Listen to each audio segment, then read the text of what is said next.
આપ્યો છે એ સંદેશ ઘર ઘર સુધી, વ્યક્તિ વ્યક્તિ સુધી પહોંચાડવાની જવાબદારી લેવા માટે અહીંયા આપણે એકઠા થયા છે. આપણે સૌ જાણીએ છીએ કે છેલ્લા અનેક વર્ષોથી ગુજરાતમાં ભાજપની સરકારે ભયનો માહોલ ફેલાવ્યો. ચારો દિશામાં માત્ર ને માત્ર ભય, સરકારી તંત્રનો ભય, ભાજપના નેતાઓનો ભય, પોલીસ તંત્રનો ભય, ગુંડા બુટલેગરોનો ભય, કોન્ટ્રાક્ટરો અને ટેન્ડર કરવા વાળા લોકોનો ભય, સિસ્ટમમાં બેઠેલો દરેક માણસ માત્ર ને માત્ર વ્યક્તિઓને, જનતાને દબાવવાનું કામ કરે, ભય આપે, ધમકી આપે, દાબમાં રાખે અને એ દબાણમાં રાખી અને જનતા ઉપર જુલમ કરે, એવું છેલ્લા 35-40 વર્ષથી આપણે જોતા આવ્યા છે. એક તબક્કો એવો આવ્યો કે આખા ગુજરાતની જનતાને એમ લાગવા માંડ્યું કે હવે આનું કાંઈ નહીં થાય, આ ભાજપને નહીં કોઈ હરાવી શકે, ગમે એમ કરો પણ છેલ્લે બધું હવે પછી ભાજપ જ નીકળે છે. એટલે એક હતાશા આવી લોકોમાં, નિરાશા આવી, ડર આવ્યો. હું કંઈક કરીશ ને મને કંઈક કરી નાખશે તો, અને હું કરીશ તો મારું ઉપજશે કે નહીં ઉપજે, મને કોણ ટેકો આપશે, મારે શું કામ કાંઈ કરવું જોઈએ, કોઈને વાંધો નથી તો મારે વાંધો નથી લેવો, મારે ચલાવી લેવું છે. આવા પ્રકારે હજારો લોકોમાં એક હતાશા આવી ગઈ, એક નિરાશા આવી ગઈ, અને નિરાશામાં ને નિરાશામાં હજારો લોકોએ કાં તો રાજકારણમાં રસ લેવાનું જ બંધ કરી દીધું, અને જેને રસ લેવાનું બંધ નહોતા કરી શકે એમ એ ભાજપમાં વહી ગયા.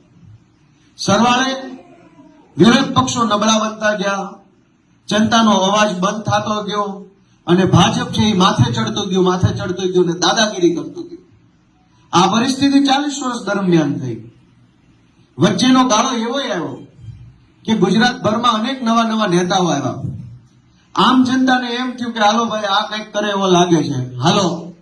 જેવા પાછળ લટક્યા હતા ભાઈ ગબલીને વહી ગયા. બીજો નેતા આવ્યો, પબ્લિકે ટેકો આપ્યો, એને દગો કર્યો. ત્રીજા આવ્યા, એને દગો કર્યો. થોડો ઘણો જે વિશ્વાસ કે થોડી ઘણી જે આશા વધી હતી પબ્લિકની, એ બધી આશા કેટલાક દગો કરનારા નેતાઓએ તોડી નાખી. સરવાળે એવું થયું કે હવે તો કાંઈ કરવું જ નથી.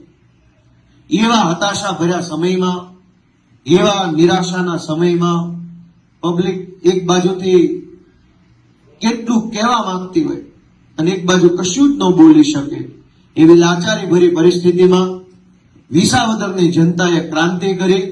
આમ આદમી પાર્ટીના ખોવડે કોડિયું કર્યું, પણ એનું અજવાળું આખા ગુજરાતમાં પહોંચ્યું. દોસ્તો, હવે એ સંદેશ, વિસાવદરે જે સંદેશ આપ્યો, એ સંદેશ આપણે વ્યક્તિ વ્યક્તિ સુધી પહોંચાડવાની જવાબદારી આજથી આ હોલમાંથી લઈને બહાર જવાનું છે. સંદેશ શું આપ્યો વિસાવદરના લોકોએ? એમણે મહત્વના 3 સંદેશ આપ્યા છે. પહેલો સંદેશ કે ભાજપ પાર્ટી હારવાને લાયક પાર્ટી છે, ભાજપ પાર્ટી હારવી જ જોઈએ, આવી હલકી માનસિકતા ધરાવતી પાર્ટી ક્યારેય જીતવી ન જોઈએ. એ પહેલો સંદેશ વિસાવદરની જનતાએ આખા ગુજરાતને આપવાનું કામ કર્યું છે કે આ પાર્ટી ન જીતવી જોઈએ. ભાજપ, એનો અધિકાર નથી ચૂંટણી જીતવા ઉપર. એની માનસિકતા એવી છે કે સમાજના તમામ વર્ગ સાથે અન્યાય કરે છે, અને એટલે આ પાર્ટીને ક્યારેય જીતવા દેવાય નહીં. અને એટલે જ વિસાવદર વાળા તો ક્યારેય નથી જીતવા દેતા. ચૂંટણી જે આવી હોય એ આવી જાય, વિસાવદરમાં હોય એટલે પિક્ચર ક્લિયર જ હોય કે ફેલ થવાનું જ ભાજપ. તો વિસાવદરની જનતાએ પહેલો સંદેશ આપ્યો કે ભાજપ હારવાને લાયક પાર્ટી છે, કોઈ સંજોગોમાં જીતવી જોઈએ નહીં. એની કાળજી આપણે બધાએ લેવાની છે અને આ વાત લોકો સુધી પહોંચાડવાની છે.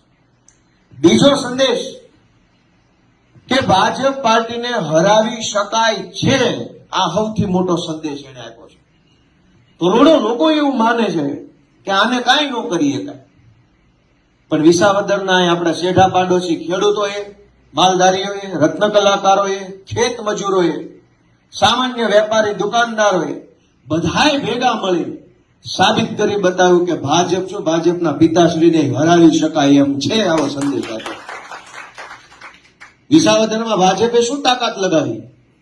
આખી ભાજપની સરકાર, તમામ ધારાસભ્યો, તમામ સાંસદ સભ્યો, કેન્દ્રના મંત્રીઓ, ગુજરાત સરકારના મંત્રીઓ, પોલીસ તંત્ર, તમામ બુટલેગરો, રાશન માફિયાઓ, રોડ માફિયાઓ, જમીન માફિયાઓ, વિસાવદર અને ભેસાણમાં અગાઉ સરકારી નોકરી કરીને ગયા હોય ને અત્યારે કંઈક બીજે બદલી થઈ હોય એવા માણસોને પણ અહીંયા પાછા બોલાવ્યા હતા અનઓફિશિયલી 10 દિવસ પૂરતા. એમાં અનેક પોલીસ અધિકારીઓ જેણે વિસાવદર ભેસાણમાં અગાઉ નોકરી કરી લીધી હોય ને હાલ બોટાદમાં, અમરેલીમાં, સુરેન્દ્રનગરમાં, ભાવનગરમાં હોય, એને ચૂંટણીમાં અહીંયા અનઓફિશિયલ ડ્યુટી મૂકી હતી. તમે જેને જેને હાંચવા હોય એને આવીને કહી જાઓ કે આ ગુંડાને મત આપવાનો છે ભાજપના, અને બધા આવ્યા હતા. કોઈ એવી વસ્તુ નહોતી બાકી. અને રાજકારણીઓ આવ્યા, નેતાઓ આવ્યા, મંત્રી આવ્યા, એ તો ભલે આવ્યા, જેને નહીં લેના દેના એ વિડીયો બનાવીને જીકમ જીક કરતા હતા. પણ વિસાવદરની જનતાએ બીજો સંદેશ આપ્યો કે તમે સંકલ્પ લ્યો, તમે નિર્ણય કરો, તમે મુઠ્ઠી બંધ કરો તો દુનિયાની કોઈ તાકાત તમારા સંકલ્પને રોકી નથી શકતી. તમારી પાસે તાકાત છે, એ વિસાવદર આપણને કીધું છે. જનતામાં એ તાકાત છે. જનતા જે નક્કી કરે એ થઈને રહે છે એવું વિસાવદરમાંથી સાબિત થયું. વિસાવદરની જનતાએ આપણને બધાને હાથ જોડીને કીધું છે કે હવે તો સંકલ્પ કરો કે નહીં. ક્યાં સુધી ભાજપની વાહે ટીંગાશો? અવળી મોટી સરકાર લાગી ગયા પછી કોઈ એવું વાત, પૈસા કેટલા, દારૂ, ગુંડા, બધી જ તાકાત ધ્વસ્ત થઈ ગઈ. જનતાએ લીધેલો સંકલ્પ જીતી ગયો. સંદેશ એવો છે કે તમારા સંકલ્પમાં તાકાત છે. રામાયણની અંદર જાંબુવનજી મહારાજે હનુમાનજી બાપાને કહેવું પડ્યું હતું કે ભાઈ તમે દરિયો કૂદી શકો એમ છો. દરિયાના આ કાંઠે બેઠા હતા અને લંકામાં જવાનું હતું ત્યારે બધા વિચારતા હતા શું કરશું, કેમ કરશું. જાંબુવનજીએ હનુમાનજી બાપાને એની શક્તિ યાદ કરાવી કે તમે મહાશક્તિશાળી છો, બાહુબલી છો, બજરંગબલી છો, પવનપુત્ર છો, તમે ધારો તો ઉડીને હમણાં લંકા પોગો. અને હનુમાનજીને એની શક્તિનો અહેસાસ કરાવ્યા પછી હનુમાનજી ગયા. ગુજરાતની જનતામાં એ તાકાત છે કે ગમે એવી સત્તાના મૂલ્ય કાઢી નાખો, પણ એ તાકાતને યાદ કરાવવાનું કામ કોણે કર્યું છે? વિસાવદરની જનતાએ એ કામ કર્યું છે. આપણને આપણી તાકાત યાદ કરાવી છે. હજુ જો આપણે આપણી તાકાત ન ઓળખીએ, આપણે આપણી તાકાતનો સાચો ઉપયોગ ન કરીએ તો હવે ભગવાને આપણને બચાવી નહીં શકે. જેવું જેવું ભોગવી લો કોઈ દી ફરિયાદ ન કરતા. જો જનતા હારે તો આખી સરકાર હરાવે. વિસાવદરની જનતાએ આપણને ત્રીજો અને અત્યંત મહત્વનો સંદેશ આપ્યો છે કે તમારો આત્મા જગાડો, બોલો. કેમ બધું ચૂપચાપ સહન કરી લ્યો છે? ચારો તરફ આખા ગુજરાતમાં લોકો સરકારના તમામ અન્યાય, તમામ અત્યાચાર, તમામ શોષણ બધું જ સહન કરી લે છે. બે ભાઈઓ વચ્ચે જમીનનો ભાગ પડે બાપ દાદાની તો એક શાહ ઓછો આવે તો સુપ્રીમ કોર્ટ સુધી લડી લેવા તૈયાર છે, ભાઈનો હાથ ભાંગી નાખવા તૈયાર છે. પણ આપણો ધારાસભ્ય કામ ન કરે, નગરપાલિકા કામ ન કરે, વર્ષોના વર્ષો સુધી ખાડા ખોદેલા રાખે. એક ઓવરબ્રિજ કેશોદમાં બનતો હોય, વંથલીમાં એક નાળું બનતો હોય, 3-3 વર્ષ કામ હાલે, કેટલાય માણા પડે, ગાડીઓ ફૂટી જાય, મુંડા ફૂટી જાય, ઢીંઢળ ભાંગી જાય, તોય કોઈ બોલવા તૈયાર નથી. પણ આપણો ભાઈ જો 1 ફૂટ જમીન વધુ લઈ ગયો બાપ દાદાની મિલકતમાંથી તો નહીં મજા આવે. પ્રાંત ઓફિસના ધક્કા ખાવા તૈયાર છે, કલેક્ટરમાં જાઓ, અમદાવાદે જાઓ, મોટો વકીલ રાખો, તને બતાવી દઉં. દોસ્તો, કઈ હદે આપણે લાચાર બની ગયા છે. વિસાવદરની જનતા આપણને ઢંઢોળવાની કોશિશ કરે છે કે જાગો, તમારા આત્માને પૂછો કે તમે આ જે બધું સહન કરો છો એ વ્યાજબી છે? બોલતા કેમ નથી? અવાજ કેમ નથી ઉઠાવતા? તમારા ગામમાં સરકારી નાળું બનતું હોય, ગટર બનતી હોય, બ્લોક નખાતા હોય, ખોટું થતું હોય તોય કેમ તમારો આત્મા નથી જાગતો? બોલતા કેમ નથી? અને આપણા ગામમાં ખોટું કામ થતું હોય ને આપણે બોલીએ નહીં તો ભારત દેશમાં રહેવાને લાયક જ નથી. આપણી જેવો દેશ વિરોધી માણા કોણ હોય? આપણા દેશમાં, આપણા ગામમાં આવીને કોક માણસ ભ્રષ્ટાચાર કરી જાય અને આપણે એવી રીતે બચાવ કરીએ કે અમારી જ્ઞાતિનો છે, અમારી જ્ઞાતિનો સરપંચ છે, બોલશું તો એને નહીં, અમારી જ્ઞાતિનો તાલુકા સભ્ય છે, અમારી જ્ઞાતિનો જિલ્લા સભ્ય છે. દોસ્તો, કઈ માનસિકતાએ આપણને કાયર બનાવવાનું કામ કર્યું છે? વિચારો. આપણે તો ભારત વીરોની ભૂમિ, એમાંય ગુજરાત, એમાંય કાઠિયાવાડ. અહીંયા શૌર્ય, સમર્પણ ને બલિદાનનો કેવડો મોટો ઇતિહાસ છે. આ કાઠિયાવાડમાં, જુનાગઢમાં અહીં કેવા કેવા માણસો પાક્યા છે, કેવા કેવા વીર પુરુષો પેદા થયા. અને ઈ ભૂમિમાં આપણે એવા એના વારસામાં આવ્યા કે આપણે એક નબળું નાળું થતું હોય તોય ન બોલી શકીએ. તો આપણે ઇતિહાસના નામે કોઈ મહાપુરુષનું નામ આપણા મોઢે લેવાનો હક નથી. આપણે એનું નામ લે તો એનું નામ આપણે એનું નામ ખરાબ કરીએ છીએ. આપણે આપણા ગામમાં ખોટું થતું હોય, આપણા વિસ્તારમાં ખોટું થતું હોય, ખરાબ રોડ બનતા હોય, શાળા ખરાબ બનતી હોય, ખોટા બિલ મુકાઈ જતા હોય, અને એક વિડીયો ઉતારવાની આપણા હિંમત નથી. વિસાવદરની જનતાએ આપણને સંદેશ આપ્યો છે, તમારા આત્માને જગાડો, ખોટું થતું હોય ત્યાં બોલો, અને જે સાચું હોય એનો હાથ ચાલો, એવો સંદેશ વિસાવદરના ખેડૂતો આપ્યો. દોસ્તો, આપણને 3 વાત કરી કે ભાજપ હારવાને લાયક પાર્ટી છે, હારવી જ જોઈએ, ભાજપને હરાવી શકાય એમ છે. અને એ બંને કામ ત્યારે જ થાય જ્યારે ગુજરાતની જનતાનો આત્મા જાગે, માણસ પોતાની જાતને ઢંઢોળે, પ્રશ્ન પૂછે પોતાની જાતને કે હું જે કઈ રાજકીય કામ કરું છું એ ગુજરાતના ભલા માટે છે કે ગુજરાતને બરબાદ કરી રહ્યું છું. તમે કલ્પના કરો, ગુજરાતની અનેક સરકારી શાળાઓ એક શિક્ષકથી શાળા હાલે છે. આખી શાળામાં 200, 300, 400 વિદ્યાર્થી હોય, શિક્ષક માત્ર એક હોય. જ્ઞાતિના નામે આપણે મત તો આપીએ છીએ, પણ આપણી જ્ઞાતિનો છોકરો જે શાળામાં ભણે છે ત્યાં શિક્ષક નથી, એ વાતની ચિંતા આપણને થતી નથી. આપણી અંદરનો માણસ મરી ગયો હોય તો જ આવું થાય. આપણને આપણી જ્ઞાતિનો નેતા કોણ છે એ દેખાય છે, પણ આપણી જ જ્ઞાતિના એક છોકરાને ભણતર નથી મળતું, એની જિંદગી બગડે છે, એને મજૂરીઓ કરવી પડશે, એ ચિંતા આપણને કેમ નથી થતી? કેમ કે આપણી અંદરનો આત્મા મરી ગયો છે, માણસ મરી ગયો છે. હવે આપણે ખાલી હરતું ફરતું ખોખું વધ્યા છે. દોસ્તો, અમે તો વિનંતી કરીએ છીએ કે રાજકારણમાં તમે અમારા કરતા વધારે દુનિયા જોઈ છે, જાજા નેતા જોયા, જાજી પાર્ટી જોઈ છે, જાજા મત આપ્યા છે, પણ આત્મા ક્યારે જાગશે આપણા બધાનો? એ તો અમારી વિનંતી છે. હું, ઈશુદાન ગઢવી, પ્રવીણ રામ, રાજુભાઈ કરપડા, ચૈતરભાઈ વસાવા, યુવરાજસિંહ જાડેજા, આ બધા કોણ છે? એક સામાન્ય ઘર પરિવારમાંથી આવતા વ્યક્તિઓ છે. અમારો કોઈ રાજકીય વારસો નથી, અમારા બાપ દાદા ખાનદાનમાં કોઈ નેતા નથી. આ પહેલી પેઢીમાંથી અમે બહાર આવ્યા. અમને એમ થયું કે કોઈ ન બોલે તો કોણ બોલશે? તો અમે નક્કી કર્યું, હું બોલીશ. ઈશુદાન કે હું બોલીશ, પ્રવીણ રામ કે હું બોલીશ. બધા ભેગા થયા અને જનતા માટે લડાઈ લડીએ છીએ.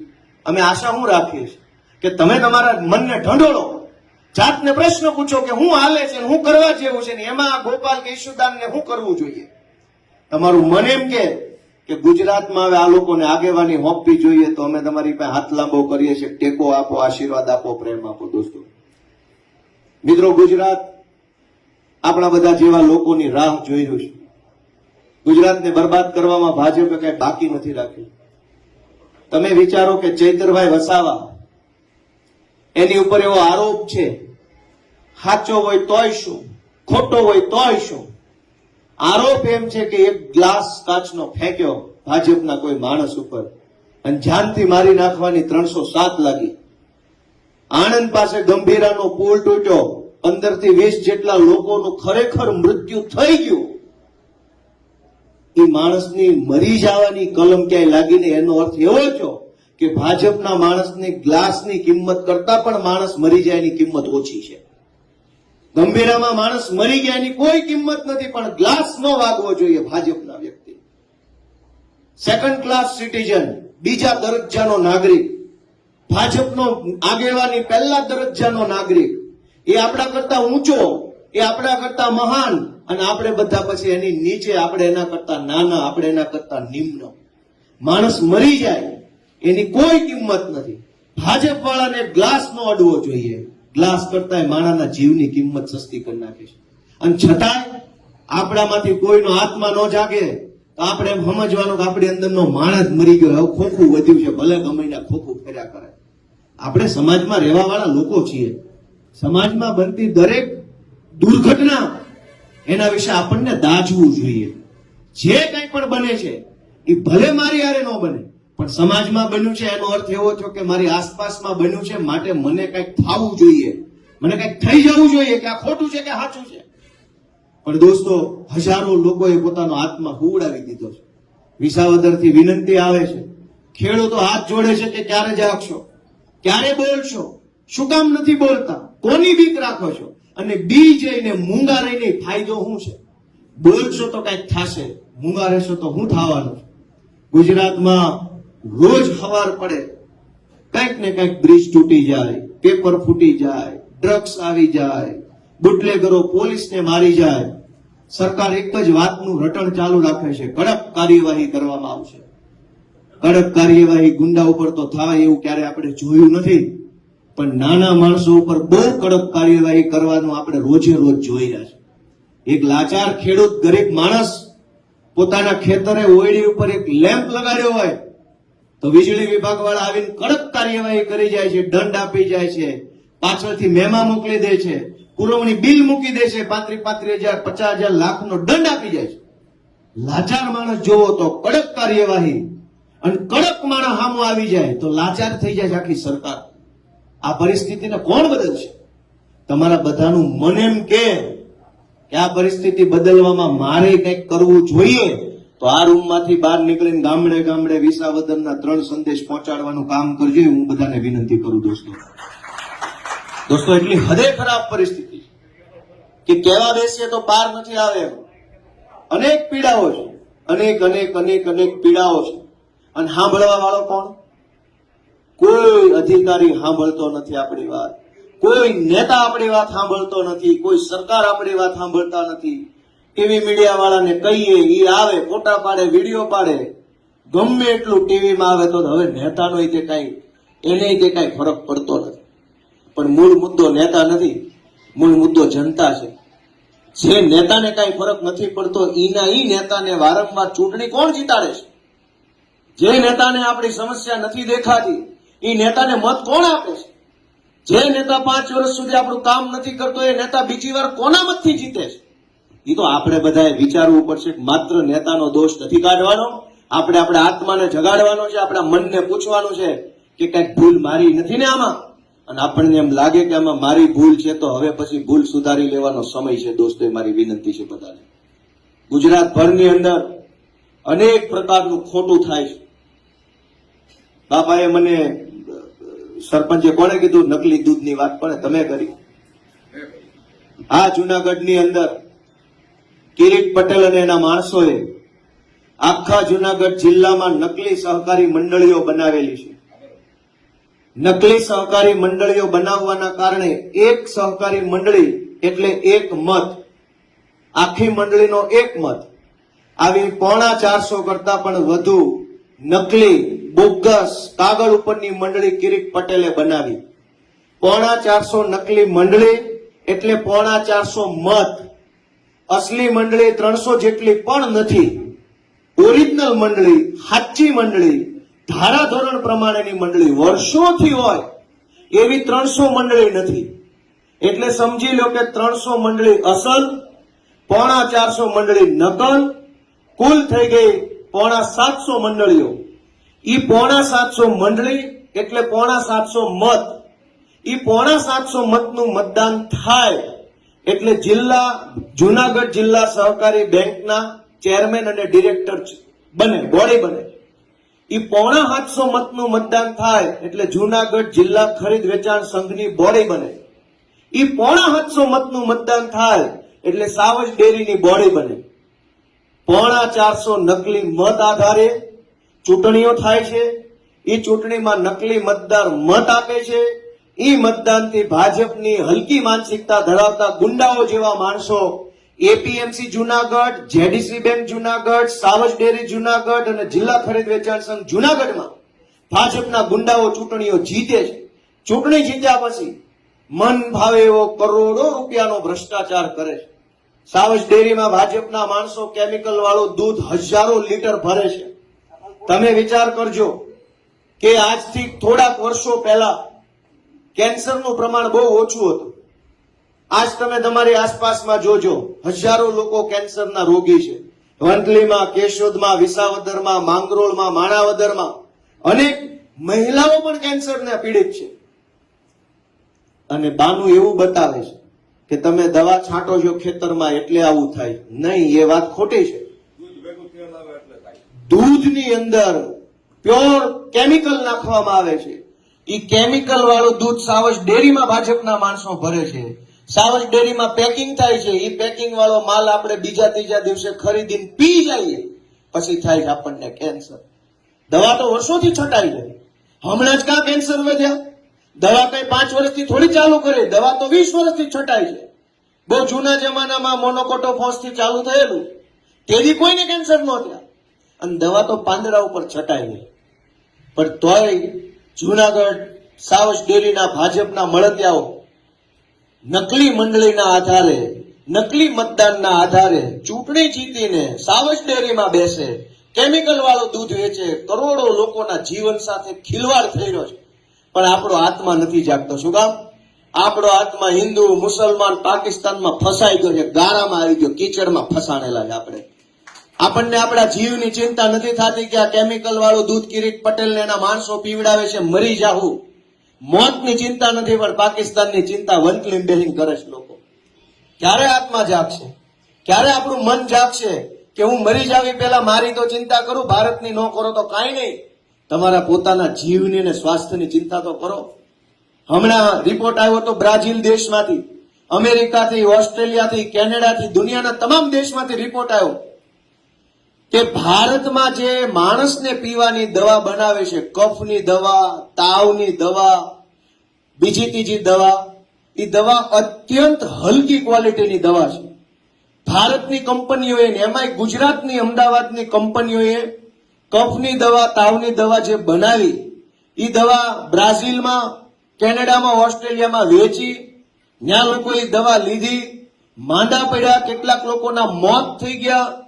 ઈ પછી ઈ દેશની સરકારોએ આપણા દેશની કંપનીઓ પર પ્રતિબંધ મૂક્યો કે તમારી દવા અમારા દેશમાં નથી વેચવા દેવી. એવી હલકી કક્ષાની માણસની દવાઓ બનાવે છે. હવે ઈ દવા ચાખીને તો પીવાતી નથી. તમને તાવ આવ્યો, શરદી આવી, તમે 10 રૂપિયાની ગોળી લીધી, હવે ખબર કેમ પડે કે હલકી કક્ષાની છે, ખારી કક્ષાની છે? કયો છે બધા, મને ખબર પડે કે ન પડે?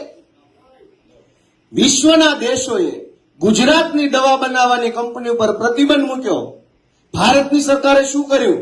એ હલકી દવા બનાવવા વાળી બધી કંપની પાસેથી 50 કરોડનું ચૂંટણી ફંડ લીધું ને કીધું મરાય એટલા મારો, જે થવું એ થાય વેચો.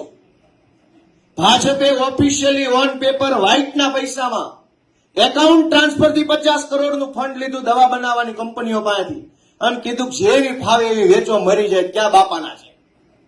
દોસ્તો, આપણો આત્મા નથી જાગતો. આપણને વિચાર નથી આવતો મરી જવું છે, પણ હારા મુદ્દે મત નથી આપતો. કઈ હદે આપણો આત્મા ભૂઈ ગયો છે? કઈ હદે આપણો માણસ કઈ હદે મરી ગયો છે કે મોત આવે, નકલી દૂધ પીને મરી જાય તો વાંધો નથી, નકલી દવા પીને મરી જાય તો વાંધો નથી, બ્રિજ તૂટી જાય મરી જાય તો વાંધો નથી, પણ હારી જગ્યાએ મત નથી આપવો. ભાઈ હામ ખાધા છે કે ભાજપને જ મત દેવો, હારી જગ્યાએ દેવો જ નથી.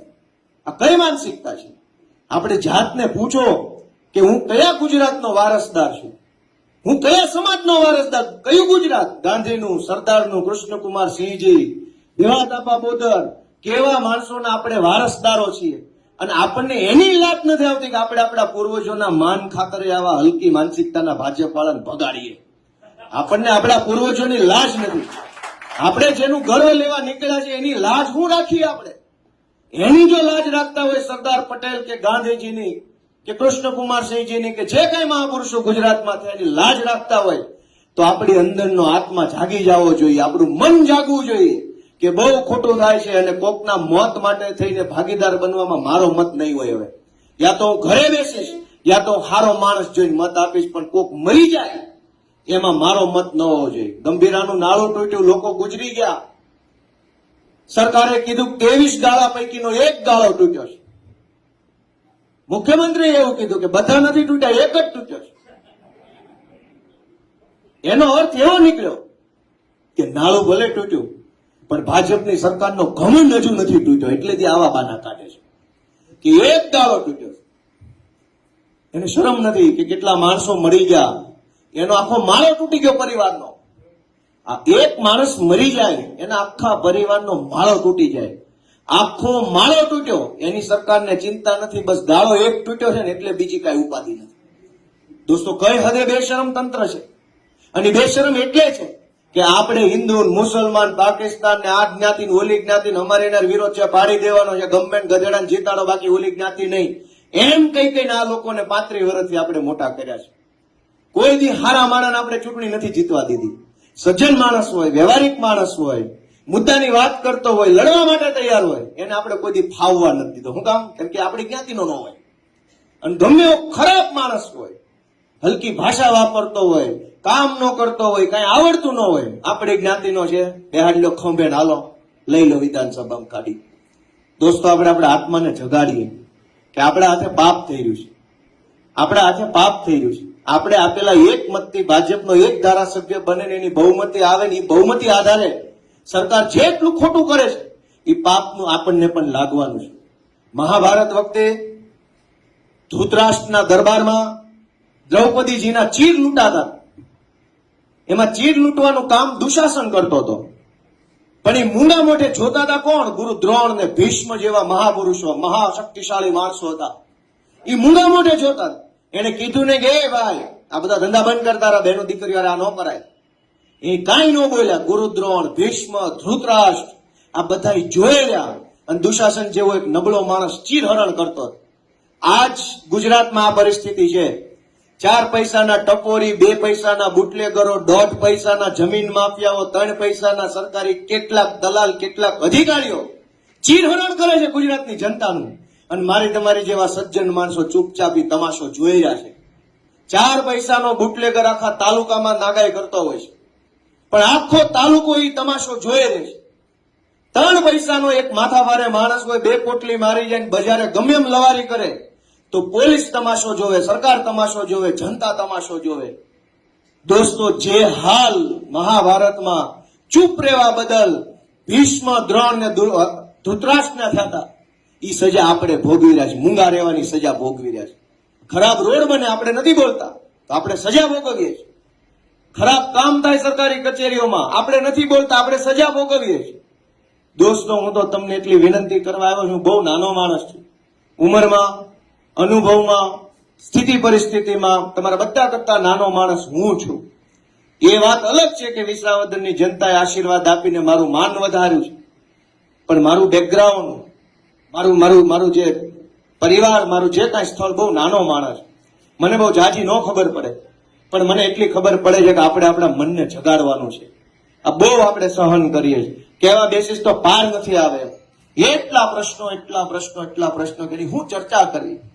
દરેક માણસ રીબાય છે, રોવાનું બાકી છે, કેમ કે રોતા ભૂંડા લાગી, રોતા કોઈ હારો ન લાગે જાહેરમાં કે હું કંટાળ્યો છું, મને નથી કાંઈ ટેકો મળતો.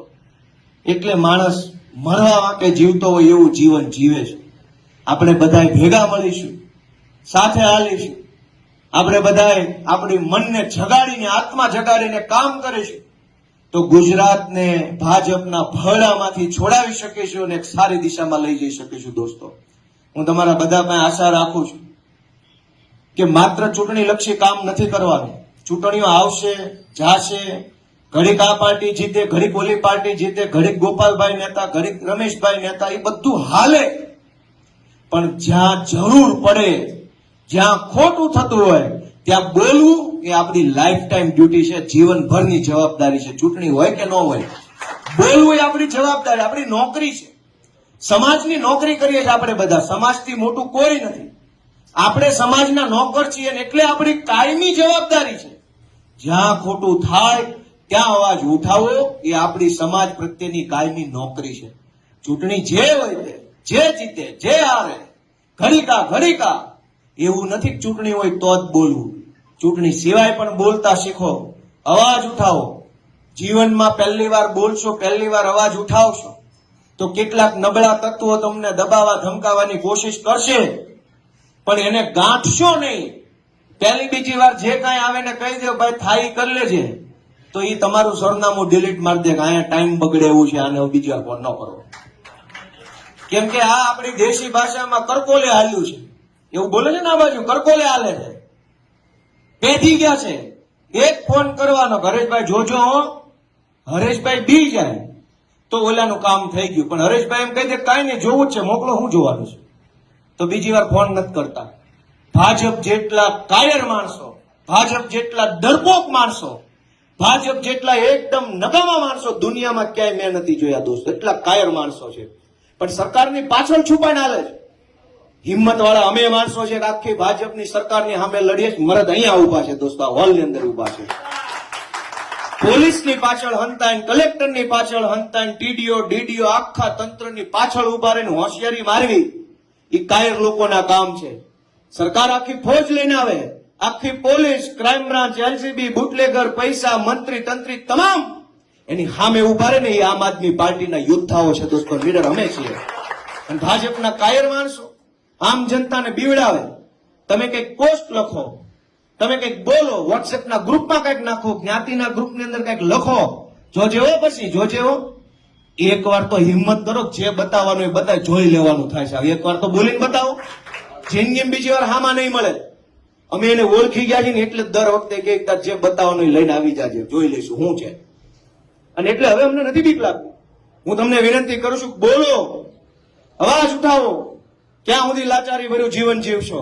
અને એવું જ જીવવું હોય, બીન જીવવું હોય, ડરીને જીવવું હોય, લાચારી ભર્યું જીવવું હોય, ભાઈ સાહેબ બાપા કરીને જીવવું હોય, વાંકા વાંકા હાલવું હોય, તો જીવવું જ શું કામ છે ભાઈ? હારા એગ્રો માંથી જે મળી લઈ લેવાની થાય ને પછી તો. એવું જ જીવવું હોય તો શું કામ જીવવું છે? એવું જ જીવવું હોય તો જીવવું શું કામ છે? ક્યાં કોઈ અહીંયા આપણને કઈ એફિડેવિટમાં લખાઈ લીધું નોટરી ઉપર કે રહેવું જ પડશે, બાના હમ છે? દોસ્તો હું વિનંતી કરું છું, નાનો માણસ છું, મારા શબ્દો કડવા છે પણ લાગણી કડવી નથી. મારી લાગણી એ છે કે ગુજરાતની જનતાનો આત્મા જાગે, પોતાની જાતને ઢંઢોળે, પ્રશ્ન પૂછે કે ખેડૂતો સાથે, ગામડાના માણસો સાથે, ગરીબો સાથે, રિક્ષા ચલાવતા વ્યક્તિ સાથે, રત્ન કલાકાર સાથે, એક સરકારી કર્મચારી સાથે, આ બધાની હારે ભાજપ જે કરી રહી છે એ યોગ્ય છે કે અયોગ્ય છે એ પોતાની જાતને પૂછતા થઈ જાઓ. અને જે દિવસે તમારું મન એમ કહેશે ને કે અયોગ્ય છે, તે દિવસે ગુજરાતમાં ભાજપની સરકાર નહીં હોય એ વાતની મને ખાતરી છે દોસ્તો. આપણે બધાએ બહુ સહન કરી લીધું છે, હવે આપણે બદલાવવાનો વારો આવ્યો છે દોસ્તો. ગુજરાતમાં અત્યાર સુધી કોંગ્રેસના કારણે ભાજપ જીતતું હતું. વર્ષોથી કોંગ્રેસના માણસો ભાજપના કવર ખાઈને જીવે છે. ભાજપમાંથી કવર આવી જાય દર મહિને, કોકને પૈસા મળે, કોકને ટેન્ડર મળે, કોકને કોન્ટ્રાક્ટ મળે, કોકે ગૌચર દબાવ્યું હોય તો ભાજપ વાળા વિરોધ ન કરે. કોંગ્રેસ વાળાએ વર્ષો સુધી ભાજપને જીવતા રાખવાનું કામ કર્યું છે. ભાજપનું ખાતર કોંગ્રેસ છે, ભાજપનું પાણી કોંગ્રેસ છે, ભાજપની દવા કોંગ્રેસ છે. ખાતર પાણી દવા મળ્યા કરે ભાજપ તો હાલવાનું જ છે. કોંગ્રેસે કોઈ દિવસ જનતાનો અવાજ નથી ઉઠાવ્યો. આ વિસાવદરની ચૂંટણીમાં મને હરાવવા માટે કોંગ્રેસે કામ કર્યું, ભાજપની હારે મળીને કામ કર્યું. કોંગ્રેસના નેતાઓએ જાહેરમાં એવા નિવેદન કર્યા કે અમને નો આપો તો કાંઈ નહીં, પણ આપને નો આપતા ભાજપને આપી દેજો. એવા નિવેદન વિસાવદરમાં કોંગ્રેસના નેતાએ કર્યા કે કોંગ્રેસને મત નો આપો કાંઈ નહીં, પણ આપને નહીં ભાજપને દઈ દેજો. કઈ હદની માનસિકતા! અમારું ગઠબંધન હતું, નક્કી થયેલું. અહીં માણાવદરમાં પેટા ચૂંટણી આવી, વિજાપુરમાં આવી, વાઘોડિયામાં આવી, અહીં પોરબંદરમાં આવી. નક્કી હતું કે જ્યાં જ્યાં પેટા ચૂંટણી આવે, જે પાર્ટીનો ધારાસભ્ય ગયો હોય વિપક્ષમાંથી એ પાર્ટી ઉભો રહે. બધી જગ્યાએ કોંગ્રેસના ગયા હતા, તેને ઉભા રાખ્યા. અહીંયા અમારો આમ આદમી પાર્ટીનો હતો તો અમારો વારો હતો. ચારે પાંચેય જગ્યાએ પેટા ચૂંટણી આવી, અમે ઉમેદવાર ન ઉભો રાખ્યો. અમારો વારો વિસાવદરમાં આવ્યો ત્યારે ભાજપે કોંગ્રેસના બધા નેતાને બોલાવીને એવું કીધું કે ગોપાલને હરાવવામાં સાથ આપવાનો છે, નહીતર પછી તમારા પડીકા, પેકેજ, કોન્ટ્રાક્ટ, કટકી બધું બંધ થઈ જાય દુકાન. અને બધા જ કોંગ્રેસ વાળા મારા વિરુદ્ધમાં પ્રચાર કરતા. એકેય મરદમાના કડીમાં જઈને પ્રચાર નહોતા કરતા. કોંગ્રેસમાં હતા એટલા બધા વિસાવદર હતા, કાં કડીમાં ન ગયા. ગોપાલ ઇટાલિયાને હરાવવા માટે ગોપાલ પોતે ચૂંટણીમાં નહોતો ઉભો. આ વખતે ગુજરાતના 54 લાખ ખેડૂતોએ ચૂંટણી લડતા હતા દોસ્તો, અને કોંગ્રેસે ખેડૂતોને હરાવવા માટે નીકળી. હું તો એક નિમિત્ત છું. હું કોણ? ગોપાલ કોણ? કઈ નહીં. ગોપાલ એટલે એક મામૂલી ખેડૂતનો દીકરો, એક વકીલ, એક યુવાન. હું કઈ મહાન નથી, પણ ગુજરાત આખાના ખેડૂતો, કરોડો લોકો, એની લાગણીઓ વિસાવદરની સીટ આરે જોડાયેલી હતી. હજારો માણસો રોજ સવારે દીવાબત્તી કરે ને ત્યારે વિસાવદરને યાદ કરતા હતા દીવાબત્તીમાં. વાત સાચી છે કે ખોટી? હજારો લોકો જે કઈ કામ ધંધે જઈને આખો દિવસ મગજમાં વિસાવદર વિશે વિચારતા હતા. શું થયું, કેમ થયું, ગોપાલનું શું થયું, ભાજપનું શું થયું. કરોડો લોકોની લાગણીઓ જે ચૂંટણી હારે જોડાઈ હતી એ ચૂંટણીનું નિમિત્ત એટલે કે ગોપાલ ઇટાલિયાને હરાવવા માટે કોંગ્રેસે બધા જ ઉધામા કર્યા, પણ જનતાની તાકાત મોટી તાકાત છે. હું તમને વિનંતી કરું છું કે કોંગ્રેસ વાળાને હવે તમે જરાક ઓળખી લેજો. ભાઈ, આ પંથકમાં તમે ઘણો સમય આપ્યો છે, બદલામાં એને હું આપ્યું? આ માણાવદર, વંથલી, બાંટવા, કેશોદ, માંગરોળ, કોંગ્રેસને તમે હું નથી આપ્યું? વર્ષો સુધી મત આપ્યા. કોંગ્રેસના નેતા પૈસા વાળા થઈ ગયા, પણ ખેડૂતનો એક પ્રશ્ન ક્યારેય તાકાતથી વિધાનસભામાં કોઈ નથી ઉઠાવ્યો. એક પણ કોંગ્રેસનો નેતા 30 વર્ષમાં આ પંથકમાંથી જેલમાં 15 દી રહ્યો હોય તો મને કયો જાઓ.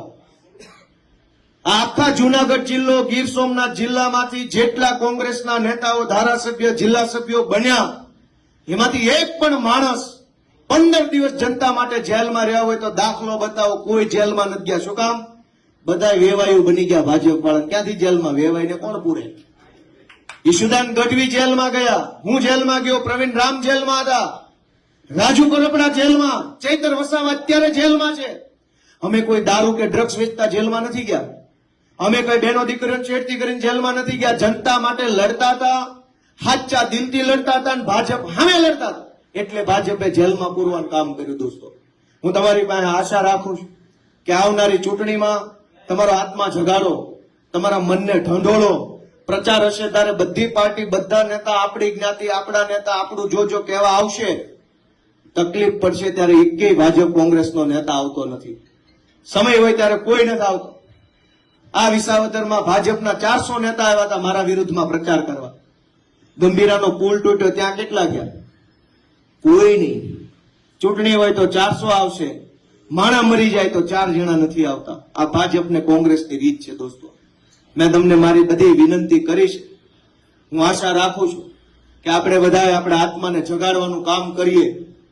આપણે આપણા ઈશ્વરને પ્રાર્થના કરીએ કે આપણને મતિ આપે, આપણને એવી સમજણ આપે કે આપણે આ ભાજપની ચુંગાલમાંથી છૂટી શકીએ.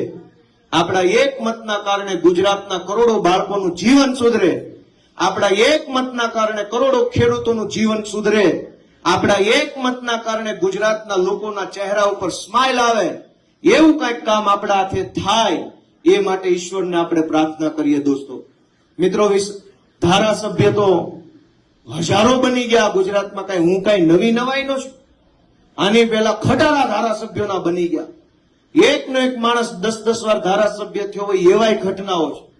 એકનો એક ધારાસભ્ય 2-2, 5-5 વાર સાંસદ બને એવાય દાખલા છે.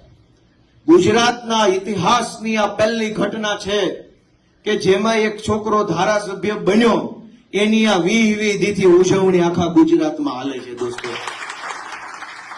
આ પહેલી ઘટના છે. નકર એક માણસ ધારાસભ્ય બને એના ઢોલ કેટલા દી વાગે? તમને બધાને મારા કરતા જાજી દિવાળી જોયેલી છે.